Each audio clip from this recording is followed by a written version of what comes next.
Hello, everyone. So we're back to reading How to Be Your Own Therapist. So questioning your lovability. Have you ever noticed how many hit songs focus on love, heartache, and loss? All you need is love. Can't help falling in love. I will always love you. Can't buy me love. Love captures us. It sells products. We are told to make the world a better place. Whatever your definition of love, there's no doubt most of us want it.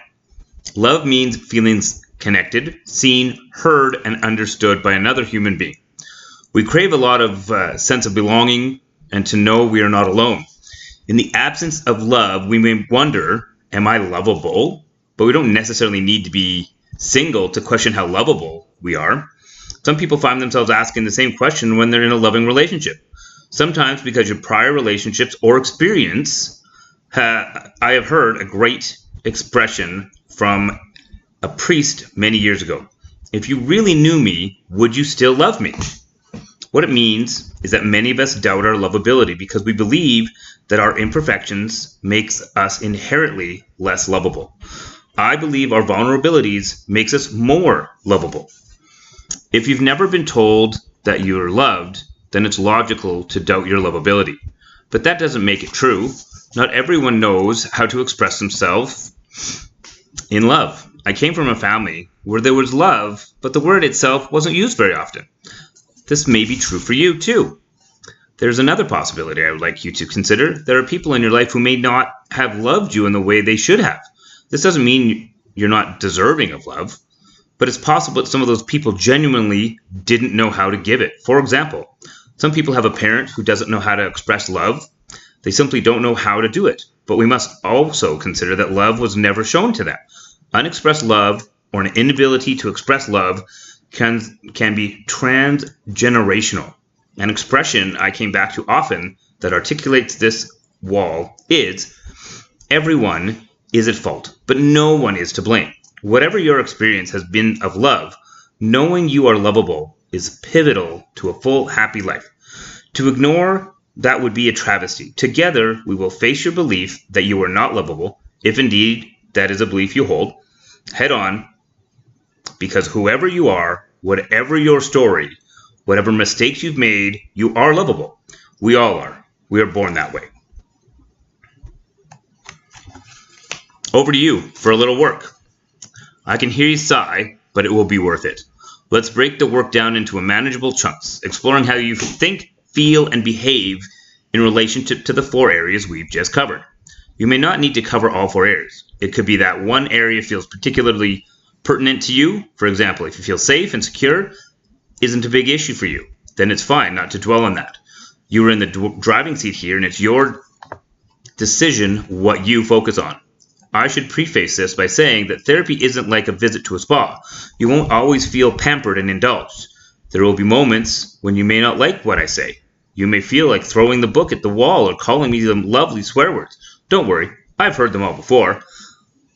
I'm sure it must have been a therapist who came up with the well-worn phrase, no pain, no gain. But on the upside, therapy is a transformative, and I guarantee you won't look back. I've said this before, but it's worth reiterating now. Many people can be disappointed when therapy feels good all the time, but it shouldn't. Growth is hard work. Uncomfortable moments can often be the most powerful. Sometimes when you connect with something that is truthful, it may feel difficult. You may feel a sense of resistance, anger, sadness, frustration, or want to avoid the feelings that are coming up. I strongly encourage you to stay with the feelings as much as possible. They are there for a reason, and they serve a purpose. Try to remember that when the self-therapy experiences feels difficult, it will empower you. Exercise 1. How to recognize your struggles. When you have decided which of the 4 areas of your struggle you want to give your attention to, block out time to focus on one at a time. Somewhere quiet where you won't be interrupted if possible. Aim to spend 30 minutes on each. I suggest you work through the questions below for each of the areas of struggle, taking notes as you go. For example, if you are working through hopelessness, keep that theme in mind as you ask yourself the question. You may find that some of the questions touch on similar areas that you're giving the same sort of answers. This is normal. A reminder again of the 4 areas and everyday examples that may link to them.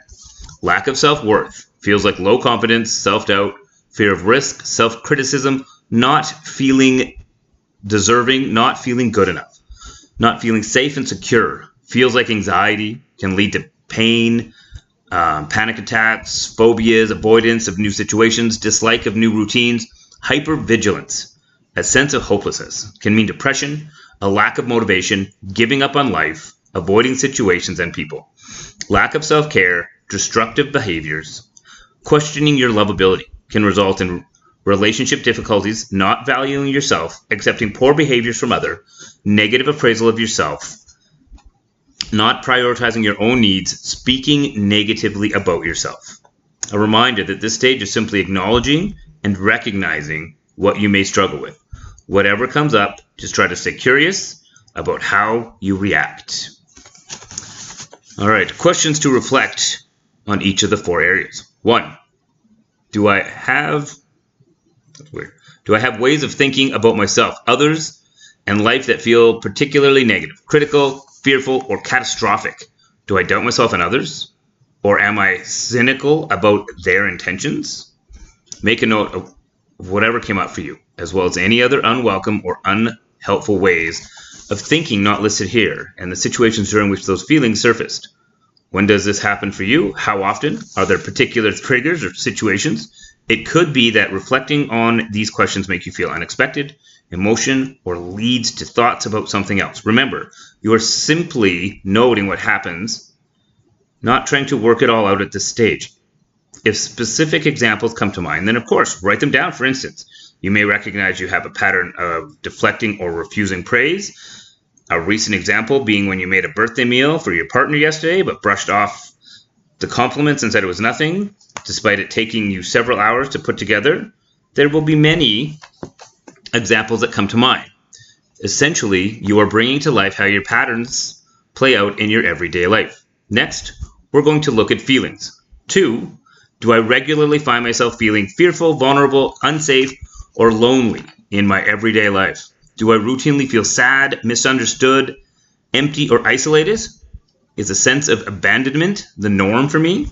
Make a note of whatever came up for you, as well as any other unwelcome or helpful ways of thinking not listed here in the situations during which those feelings surfaced. Reflect on any particularly pertinent examples from your everyday life that exemplifies this issue. Ask yourself, are there some feelings that crop up more regularly than others? What do you do with those feelings when they arise? For example, do you try to block or stop them? Next, we're going to look at your behaviors. This is where it gets really interesting. 3, do I sometimes find myself behaving destructively? For instance, by drinking too much, taking recreational drug, bursts of defensiveness, shouting or aggression, devoting a lot of my time to blaming others, engaging in bullying behavior, or lying. Make a note of whatever came up for you, as well as any other unwelcome or unhelpful behaviors not listed here. That's you've noticed in yourself. Now, you have reflected and